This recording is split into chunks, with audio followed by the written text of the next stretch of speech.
Halo, nama saya Nicholas Benyamin. Untuk kali ini saya ada tugas untuk pendidikan Pancasila. Jadi untuk yang pertama, pendidikan Pancasila sebagai ideologi. Pancasila bukan sekedar hafalan sejarah, melainkan sistem operasi pandangan hidup bagi bangsa Indonesia. Pendidikan Pancasila adalah instrumen untuk memastikan sistem operasi ini tetap berjalan dengan baik dari generasi ke generasi.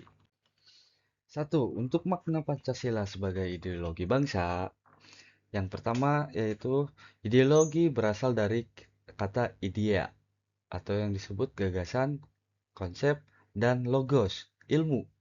Sebagai ideologi bangsa, Pancasila adalah kumpulan nilai, cita-cita, dan keyakinan yang menjadi pedoman, arah, serta tujuan kelangsungan hidup bangsa Indonesia.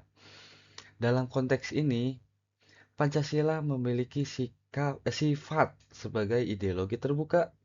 Yang pertama, nilai dasarnya tetap. Kelima sila, ketuhanan, kemanusiaan, persatuan, kerakyatan, dan keadilan bersifat mutlak dan tidak dapat dirubah. Penerapan dinamis. Cara mewujudkan nilai-nilai dapat menyesuaikan dengan perkembangan zaman, ilmu pengetahuan, dan dinamika masyarakat. Contohnya, misalnya, penerapan keadilan sosial di era digital tertentu berbeda dengan era agraris. 2. Fungsi utama Pancasila sebagai ideologi. Dalam pendidikan nasional, pendidikan diajarkan bahwa Pancasila memegang fungsi-fungsi vital bagi keseluruhan negara, keberlangsungan negara. Sebagai pemersatu bangsa, Indonesia memiliki ribuan suku, bahasa, dan agama. Pancasila adalah titik temu kalimatun sawa kalau disebut yang menyatukan perbedaan tersebut tanpa menghilangkan identitas aslinya. Sebagai bintang penuntun, lead star, menjadi arah kemana bangsa ini melangkah, yakni mewujudkan masyarakat yang merdeka, bersatu, berdaulat, adil, dan makmur. Sebagai filter cita-cita, menjadi alat ukur penyalin filter terhadap masuknya ideologi asing, budaya, dan arus globalisasi. Ketiga, mengapa pendidikan Pancasila itu wajib dan krusial? Pendidikan Pancasila bukan sekadar mata pelajaran, melainkan proses pembentukan karakter building. Tujuan mencakup tiga ranah utama. Yang pertama contohnya kognitif, pengetahuan. Masyarakat wajib memastikan warga negara memahami sejarah perumusan kedudukan konstitusional dan makna filosofi dari setiap sila. Afektif, sikap, menumbuhkan rasa cinta tanah air, nasionalisme, toleransi, dan kesadaran hukum. Yang ketiga, yang terakhir, psikomotorik, tindakan. Mendorong tindakan nyata dalam kehidupan sehari-hari seperti bergotong royong, bermusyawarah, dan menjaga fasilitas umum. Untuk yang keempat, rincian penanaman nilai dari 5 sila dalam pendidikan Pancasila. Yang ke satu, sila ketuhanan yang Maha Esa. Makna ideologis bangsa Indonesia adalah bangsa yang religius, menolak ateisme, namun bukan negara agama tertentu atau yang disebut bukan teokrasi. Implementasi pendidikan mengajarkan toleransi antarumat beragama, menghormati kebebasan beribadah, dan menjadikan nilai etika dan moral agama sebagai landasan dalam bertindak. Sila kedua, kemanusiaan yang adil dan beradab.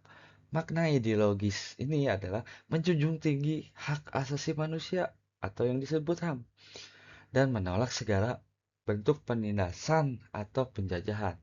Implementasi pendidikan menumbuhkan rasa empati, mencegah perundungan, bullying, dan mungkin itu di lingkungan sekolah, masyarakat, dan memiliki kesadaran sebagai warga dunia global citizen atau yang disebut yang bermartabat. Sila ketiga yaitu Persatuan Indonesia. Makna ideologis ini mengedepankan kepentingan bangsa dan negara di atas kepentingan pribadi ataupun golongan yang lainnya atau yang bisa disebut Bhinneka Tunggal Ika.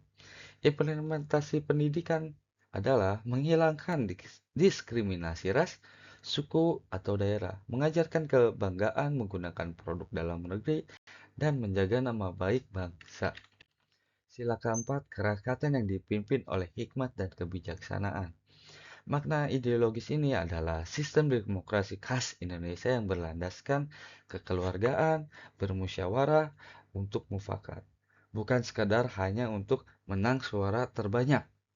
Implementasi pendidikan adalah yang di sila keempat, mengejarkan cara berorganisasi yang sehat, berani menyampaikan pendapat dengan santun, berjiwa besar menerima kritik, dan menghargai keputusan bersama.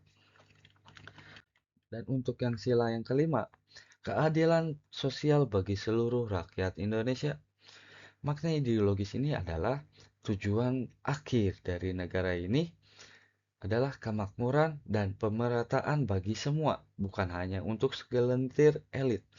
Implementasi pendidikan ini adalah mendidik karakter anti korupsi, kepedulian sosial terhadap komplotan kelompok rentan, serta menanamkan etos kerja dan menghargai karya orang lain. Kelima ini adalah tantangan pendidikan Pancasila di era modern. Saat ini, kedudukan Pancasila sebagai ideologi menghadapi ujian yang berat. Harus dijawab oleh pendidikan Pancasila. Era disrupsi informasi dan hoax. Media sosial membuat masyarakat mudah terbelah oleh provokasi, ujaran kebencian. Pendidikan Pancasila harus mengajarkan literasi digital yang beradab. Ideologi tradisional. Masuknya paham radikalisme, ekstremisme, atau sebaliknya liberalisme atau individualisme yang menggerus semangat gotong royong masyarakat. Apatisme politik. Generasi muda yang merasa jauh dari politik dan kebijakan negara. Pendidikan ini bertugas sebagai menjembatani kesadaran bahwa masyarakat bahwa mereka adalah pewaris penuntut arah negara. Kesimpulan dari presentasi kali ini, pendidikan Pancasila sebagai ideologi bangsa adalah upaya sadar terencana untuk mentransformasikan nilai-nilai leluhur budaya bangsa menjadi identitas dan karakter warga negara. Tanpa pendidikan ini, sebuah bangsa akan kehilangan kompas sejarahnya dan mudah hancur oleh konflik internal maupun tekanan global. Terima kasih atas meeting presentasi kali ini. Mohon maaf jika ada kesalahan kata-kata.